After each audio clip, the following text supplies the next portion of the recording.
Please feel free to adjust the playback speed to 1.25 or 1.5 depending on your preference. Jin-Woo swept his gaze at Hwang Dong-suk and his group like a predator eyeing his prey. Hwang Dong-suk swallowed his saliva.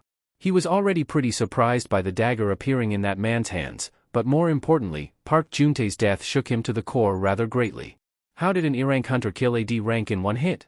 He had no idea what kind of a trick the other guy used, but from now on, underestimating his opponent was definitely forbidden. No, he had to be very meticulous here.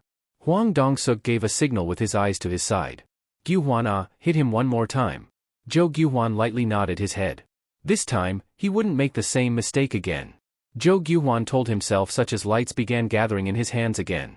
But, even before the arrows of light could leave his fingertips, protagonist appeared right in front of Jo Gyuhwan first.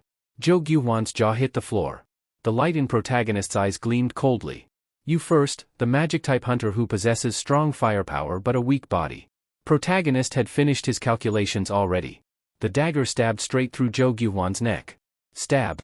Jo Gyuhwan tried to cover the hole in his neck and collapsed to the floor. Kill him. With that as a signal, the hunters around him rushed towards protagonist at once. Protagonist raised all his senses to the maximum and calmly focused on the movements of his enemies. All sounds disappeared and time slowed down. The agility stat and its 38 points had begun displaying its worth. He then blocked or evaded swords, spears and arrows being thrust at him from the very short distance. The eyes of the hunters became incredibly large. How can an E-rank move like this? Too fast. I can't hit him at all. The complexions of the hunters became ashen. Indeed, speed was a subjective thing. To their eyes, protagonist's movement was absurdly fast. Meanwhile, protagonist waded in among the hunters and calmly cut into their vital spots, one at the time. Effect: paralysis has been activated. Effect: bleeding has been activated. The special effects of the poison fang of Kasaka continued to activate and the hunters all fell into a quagmire of confusion. I can't move my body. Magic? Was that magic? You son of a bitch. What the hell is this guy's real identity? Screams resounded out without a break from here and there. 5 hunters surrounding protagonist all crumpled down to the floor in no time at all. Tearing. The number of enemies left to kill, 1. The number of killed enemies, 7. Protagonist shifted his gaze over to the last remaining survivor. And that was none other the big bearded man, Hwang Dong-suk. He discarded his shield as an expression of determination formed on his face. He then loudly roared out. Hwang Dong-suk kicked the ground and rushed forward. His mind raced as he ran forward. He was a tanker, and was considered one of the top even within the C rank. His opponent most likely was a damage dealer. Although that man seemed to be very agile, judged from his quick movements, there was no way he'd possess enough power to penetrate past Hwang Dong-suk's reinforcement skill. You can't fatally wound me with a measly little dagger. The one to be crushed when they collide would be protagonist, instead. Their distance closed up in the blink of an eye, and Hwang Dong-suk tackled with his shoulder. Reinforcement. But then, his entire world seemed to spin around, and before he realized how, he was staring at the ceiling of the dungeon. Slam! His brain shook hard and a strong impact force was transmitted into his entire body. He wanted to get up, but his body didn't listen to his commands. Hwang Dong-suk tried very hard, but eventually gave up and lay sprawled on the ground. He coughed out a mouthful of blood. Did he throw me down to the floor? Did Hwang Dong-suk really lose in the contest of strength? In a battle of physical strength? How can a measly rank E? He was now so sure that something had gone terribly awry somewhere. 5 rank CS and 3 rank DS were knocked down in the blink of an eye. There was no way this B***starred was a rank E. Protagonist stood next to Hwang Dong-suk. The bearded man couldn't even properly move his body. His fate was quite obvious now. If this was a sports match or a spar, then this battle would have ended right here. Too bad for the bearded man, though. Protagonist wasn't planning to stop there. Wait a minute. Hwang Dong-suk raised his hand first. Let me go. If you want money, I'll give it to ya. As long as you spare me. 3 times. Protagonist's voice remained cold. Aren't you a bit shameless, asking to be spared by someone you tried to kill 3 times already? First, by blocking the exit of the boss room. Second, ordering Eugene-ho to kill him. And finally, Jo Gyuhwan's magic. Hwang Dong-suk tried to kill protagonist these 3 times even after excluding the battle just now. Give and take. When he returned alive from the underground temple, protagonist resolved himself to return as much as he had received. Whether it was kindness or hostility. He'd repay the acts of ill intent with an equal amount of malice. There would be no room for negotiation. Realizing that begging for his life wouldn't work, Hwang Dong-suk's eyes shot wide open and foam bubbled around his mouth. You think you'll be okay after you laid your hands on me like this? Do you have any idea who my younger brother is? Shatter. Hwang Dong-suk could no longer continue with his words after his neck was broken. The whites of the bearded man's eyes were showing now. The number of enemies left to kill, 0. The number of killed enemies, 8. Finally, this quest had come to an end. Protagonist spat out a long sigh containing a myriad of emotions and lifted his hand away from Hwang Dong-suk's head. His gaze then stopped on his hands. He might have one-sidedly bulldozed past his opponents, but for someone who had fought to the death against 8 other people, his hands remained remarkably steady. Is it okay to be like this? Protagonist placed his hand on his chest and felt for his beating heart. His heart was beating as calmly as if he had been taking a stroll. What if?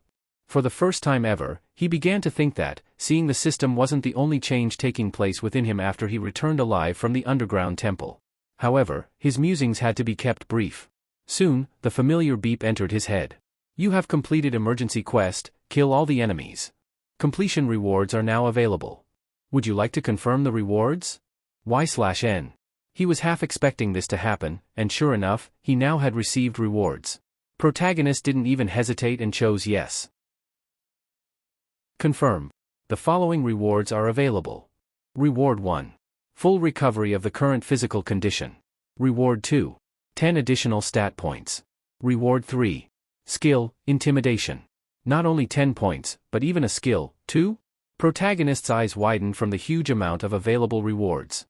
All those stat points were one thing, but this new skill stole away almost all of his attention.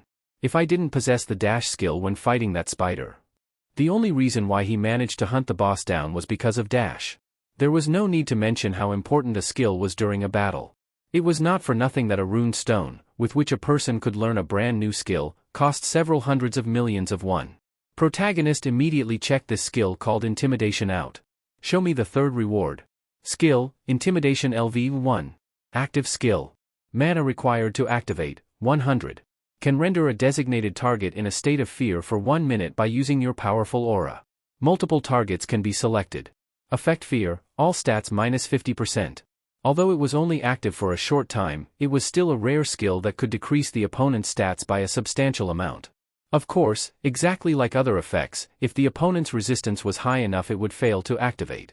But, if it did work, then protagonist thought that taking care of his enemies, regardless of who it was, would become as easy as pie.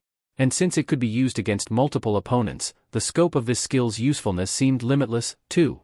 It's really good, isn't it? The rewards were just as good as the potential penalty was as bad.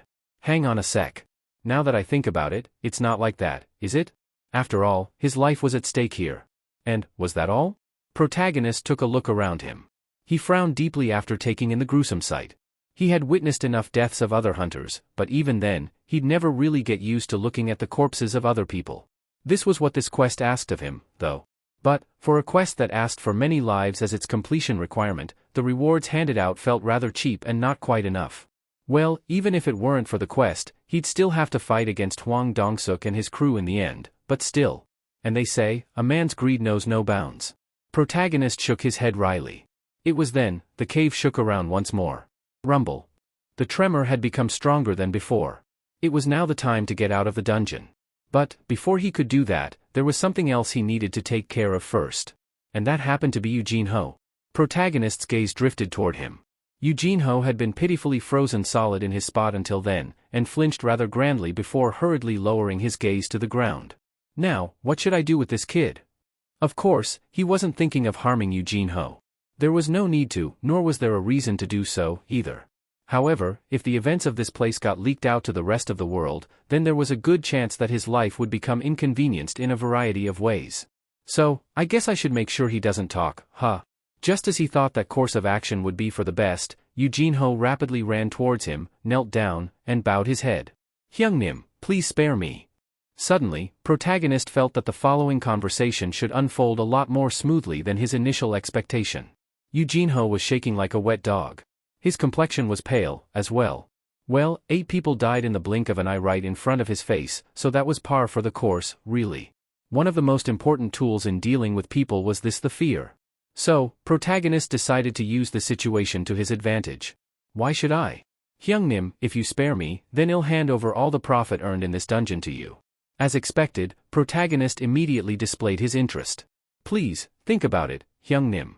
If you monopolize the profit meant for 10 people after 9 others are killed, others would definitely start questioning you. From Eugene-ho's perspective, protagonist was, without a doubt, a fake registrant. Not only that, a highly skilled fake registrant who enjoyed murdering people. Obviously, he'd not want the attention of other folks landing on him. So what? On the flip side, if we both walk out of here alive, then according to the contract, all the magic crystals from this dungeon belongs to me. Even if all the other teammates had died, since you don't get a share in the first place, no one would suspect you. Of course, there was no way that Eugene-ho would be suspected of foul play here. Well, his father owned one of the country's top-ranked companies, after all. We will finish this chapter here. Next chapter will be out soon, so stay tuned.